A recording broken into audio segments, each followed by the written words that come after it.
ఎన్నికల్లో ప్రజలకు ఇచ్చిన హామీలను విస్మరించిన ప్రభుత్వానికి మున్సిపల్ ఎన్నికల్లో తగిన గుణపాఠం చెప్పాలన్నారు మాజీ ఎమ్మెల్యే గండ్ర వెంకటరమణారెడ్డి. భూపాలపల్లి మున్సిపాలిటీలోని 8వ వార్డు జవహర్ నగర్ కాలనీలో పట్టణ అధ్యక్షుడు కటకం జనార్దన్ అధ్యక్షతన నిర్వహించిన రమణన్న బస్తీబాట కార్యక్రమంలో భూపాలపల్లి మాజీ ఎమ్మెల్యే గండ్ర వెంకటరమణారెడ్డి, వరంగల్ జిల్లా మాజీ జెడ్పీ చైర్పర్సన్, భూపాలపల్లి జిల్లా బీఆర్ఎస్ పార్టీ అధ్యక్షురాలు గండ్ర జ్యోతి పాల్గొన్నారు. కాలనీలో ప్రజల సమస్యలను నేరుగా అడిగి తెలుసుకున్నారు. ఒకప్పుడు చిన్న గ్రామంగా ఉన్న భూపాలపల్లిని నగర పంచాయతీగా, మున్సిపాలిటీగా, నేడు జిల్లా కేంద్రంగా తీర్చిదిద్దడంలో తమ కృషి ఎంతో ఉందని గుర్తు చేశారు. భూపాలపల్లి అభివృద్ధి కోసం గతంలో తీసుకొచ్చిన కోట్ల రూపాయల నిధులతో ప్రారంభించిన పనులను ఆపివేసి కమిషన్ల కోసం ఆ నిధులను తమ సొంత గ్రామాలు, చెరువులపై, రోడ్లకు వినియోగించుకున్నారని ఆరోపించారు. కొత్త నిధులు తీసుకురాకుండా బీఆర్ఎస్ ప్రభుత్వం మంజూరు చేసిన నిధులను తామే తెచ్చినట్టు చెప్పుకోవడం సిగ్గుచేటని మండిపడ్డారు.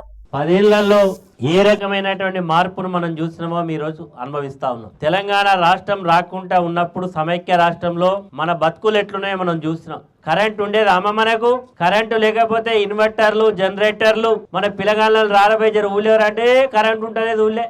రాష్ట్రం విడిపోయిన తర్వాత కరెంటు కష్టాలు పరిష్కారం అయినాయా లేదా? ఈ రోజు మా ఆడబిడ్డలు ఆలోచన చేయాలి. అయినా లేదా? కరెంటు ఉన్నదా? కరెంట్ వస్తుందా లేదా? 24 గంటల కరెంటు మనం ఉన్నప్పుడు ఇప్పుడు పోతుంది. మళ్ళా వీళ్ళు వచ్చినాక మళ్ళీ కరెంటు కష్టాలు మొదలవుతాయి. మంచి నీళ్ళకి ఏ రకమైనటువంటి ఇబ్బంది పడ్డాం మనం. నేను గతంలో ఎమ్మెల్యేగా ఉన్నప్పుడు ఈ ప్రాంతానికి వచ్చినప్పుడు నీళ్లకు సమస్య ఉన్నది. ట్యాంకర్ల ద్వారా పంపించేది, కొత్త బోర్లు వస్తేనే నీళ్ళు వచ్చే పరిస్థితి ఉండే. కానీ ఈ రోజు కేసీఆర్ గారి ఆలోచనతోటి 24 గంటల కరెంటు సమస్యతో పాటు మన ప్రతి ఇంటికి స్వచ్ఛమైన గోదావరి నీళ్లు ప్రతి ఇంటికి ఇచ్చిన వాళ్ళ మీరు ఒకసారి ఆలోచన చేయండి. ఈ రకంగా మనం అనేక కార్యక్రమాలు చేసినాం. 5 ఏళ్లలో 10 ఏళ్లలో భూపాలపల్లి యొక్క ముఖ చిత్రాన్ని మార్చినాం. ప్రజలకు కావాల్సిన అవసరాలు తీర్చేటువంటి ప్రయత్నం చేసినాం. ఇవన్నీ ఈ రోజునటువంటి ఈనాటి ముఖ్యమంత్రి ఏమన్నాడు? అవ్వ 2000 పెన్షన్ 4000 అవుతుంది అన్నాడు. అయినాయా? 4000 అయినాయా? మరి అదేవిధంగా అంగవైకల్యం కలిగిన వాళ్ళకి పెన్షన్లు రాలే. ఈ రోజు ఏమి కూడా జరగలే.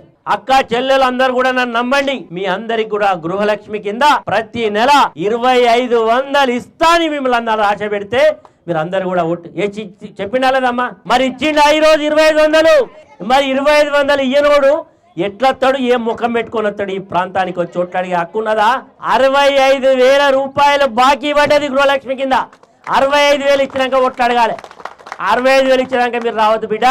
అయ్యా మీరు ఏం ముఖం పెట్టుకొని వస్తాను ఏమని చెప్పిండు మీ రేవంత్ రెడ్డి? ఓటేళ్ళి లెక్కంగానే మీకు 2500 పడతాయి. ఆడబిడ్డలందరూ ఆశపడ్డారు.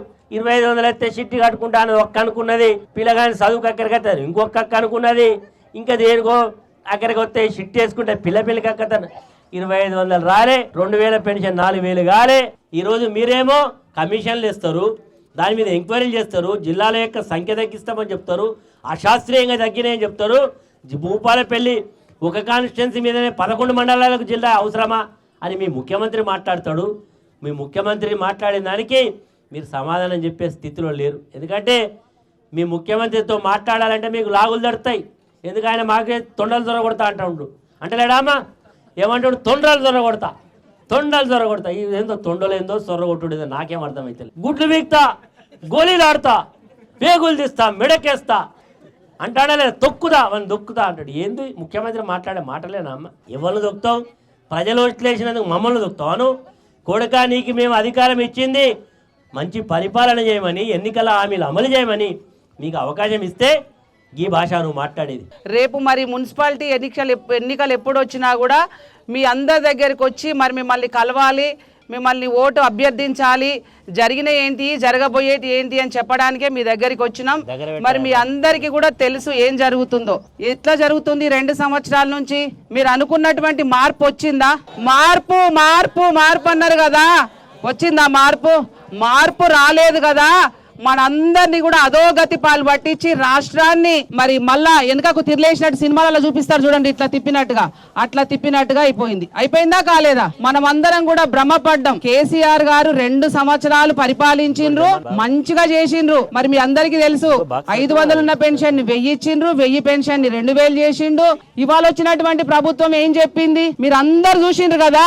ప్రతి ఆడబిడ్డకు తెలంగాణ ఏర్పడ్డప్పటి నుంచి 10 సంవత్సరాల నుంచి క్రమం తప్పకుండా చీరలు పంపినటువంటి నాయకుడు మన కేసీఆర్ గారు. కాబట్టే ఇవాళ మీ దగ్గరికి వచ్చి మేము రేపు మళ్ళీ జరగబోయే ఎన్నికలలో తప్పకుండా బీఆర్ఎస్ పార్టీ నుంచి ఎవరిని పెట్టినా కూడా ఇంతకుముందు సంపత్ చెప్పినట్టు కారు గుర్తును మాత్రమే చూసి మీరందరూ కనుక గెలిపించినట్టయితే తప్పకుండా రేపు రాబోయే రోజులల్లో ఇవాళ ఇప్పుడున్నటువంటి ప్రస్తుత ప్రభుత్వం ఏ విధంగా అయితే డైవర్షన్ పాలిటిక్స్ చేస్తాందో మీ అందరూ చూస్తూ ఉన్నారు. ఇవాళ ఏమి గాలికి వదిలేసిండ్రు. ఇవాళ మున్సిపాలిటీ మన టెన్యూర్ అయిపోయి దాదాపుగా సంవత్సరం అవుతుంది. ఇవాళ మొన్న సర్పంచ్ పదవీ కాలం పూర్తయి 2 సంవత్సరాలు. ఇవాళ ఎందుకు గాలికి వదిలేసిండ్రు? ఇవాళ ప్రజల మీద, రాష్ట్రం మీద, మున్సిపాలిటీల మీద, మండలాల మీద సోయి గనుక వీళ్ళకుంటే ఎప్పుడైతే టెన్యూర్ అయిపోతుందో అప్పుడు ఎలక్షన్లు పెట్టి మరి ఏమీ సౌకర్యాలు కావాలి, మౌలిక సదుపాయాలు ఇవాళ మున్సిపాలిటీ ఎన్నికలు పెట్టకపోతే ఏం జరుగుతుంది? ఇవాళ మోరీల పరిస్థితి ఏంది, రోడ్ల పరిస్థితి ఏంది, ఇవాళ మరి మలేరియా వచ్చి, ఇవాళ జ్వరాలు వచ్చి, ఇవాళ అనేకమైనటువంటి సమస్యలు ఎదుర్కొంటా ఉన్నాం. ఇవాళ వాళ్ళకి ఏమైనా తెలుస్తూ ఉన్నదా? ఏమీ తెలియట్లేదు. ఇవాళ హైదరాబాద్లో కూర్చొని ఇవాళ వాళ్ళే మంత్రుల మీద ముఖ్యమంత్రి మీద ఎమ్మెల్యేలు వాళ్ళే చెప్పుకుంటాను, ఇంకెవరో అవసరం లేదు. ఇవాళ మరి ఇవాళ అట్లాంటి కార్యక్రమాలు చేస్తూ ఇవాళ గతంలో మంచి పనులు చేసినటువంటి నాయకుల మీద ఇవాళ కేసీఆర్ గారి మీద కాళేశ్వరం ప్రాజెక్టు కడితే కూలిపోయింది, దీంట్లో అవినీతి జరిగిందని ఒక 6 నెలలు లేపుతారు.